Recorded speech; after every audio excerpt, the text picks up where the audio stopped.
Hey, second grade. Today we're going to learn about Cinquain poems. We're going to learn what they are and we're going to learn how to write one.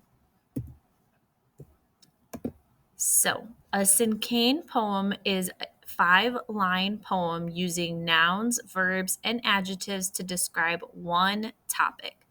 So, when you write a Cinquain poem, you're going to pick one thing to write about, one topic, like it says here. One topic. All right. And just as a refresher, a noun is a person, place, animal, or thing.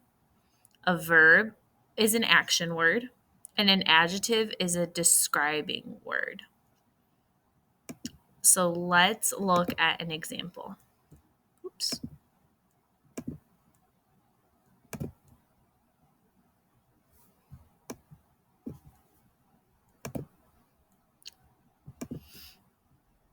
Otters. Fluffy, smart, playing, grooming, munching. Hold hands, stay together, pups. So you are going to write a Cinquain poem just like this, and I'm going to show you what the recipe is to make a Cinquain poem.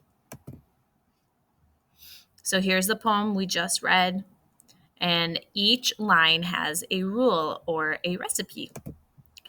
So the first line is your topic. So I picked a poem about otters. Line 2 are 2 adjectives to describe the topic. So 2 words that describe otters, fluffy and smart. Otters are both fluffy and smart, but only 2 words. Line 3 is 3 verbs that end in ing. So playing, play is an action word, playing. Grooming, that means like the way they clean themselves. And munching, the way they eat. So playing, grooming, munching. Do you see how we have one line, then one word for the first line, 2 words for the second line, 3 words for the third line, and guess what? Line 4 is going to have 4 words. Now, there's not really a rule. Well, there's not really a rule like we have a noun, then adjectives and verbs. It's just 4 words that are a phrase about the topic. So hold hands, stay together, because otters hold hands when they sleep. So it's 4 words. So hold hands, stay together. And then the last line is just one word again, just like the first line, and it's going to be a synonym for the topic. So a synonym is a word that has the same or pretty close to the same meaning as another word. So what's another word for otters? Well, there's not an exact other word for otters, but baby otters are called pups. So I wrote pups as my last line. All right, friends, we are gonna do an example. So I'm gonna write another, we're gonna use our recipe here to write a Cinquain poem. So I already wrote the date and Cinquain poem at the top because this is our sloppy copy. This is where we're gonna make mistakes and cross things off.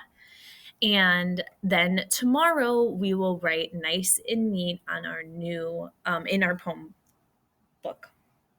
All right, so I'm going to write my topic I already know is going to be about my mom. So mom is, I'm going to use the highlighter. All right. So line 1 says one noun or my title or topic. Well, my title topic is going to be my mom. So I'm going to write it right in the middle, mom.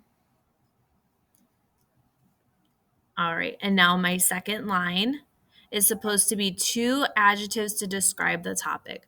So 2 words that describe my mom. Well, I think my mom is beautiful.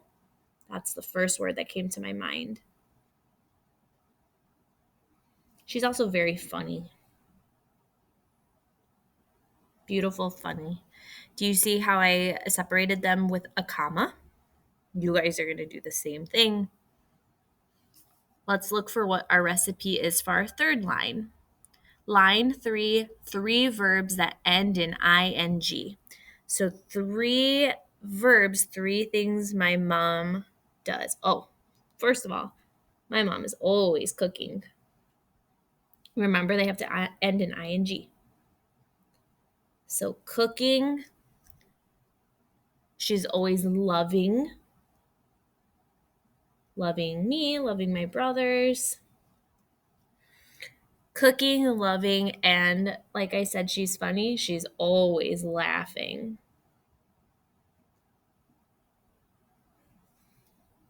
Ing words, and I have my commas to separate them. All right, what's our recipe for our fourth line? Line 4. 4-word phrase about the topic. Okay. What can I say about my mom that's 4 words? The best mom in the world. That's 6 words. Not gonna work. The best mom. Oh, I need one more word. The best mom ever? That's 4 words, and that's a phrase. The best mom ever. And now we're going to have our last line, 1 synonym for the topic. Okay, so a synonym, remember, is a word that has the same meaning or pretty close to the same meaning.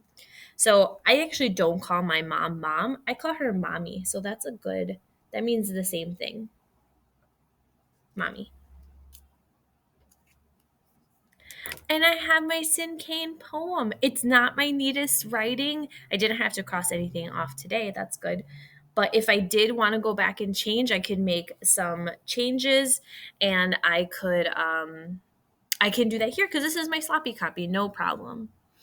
So it's time for you to start thinking about what your Cinquain poem is going to be about.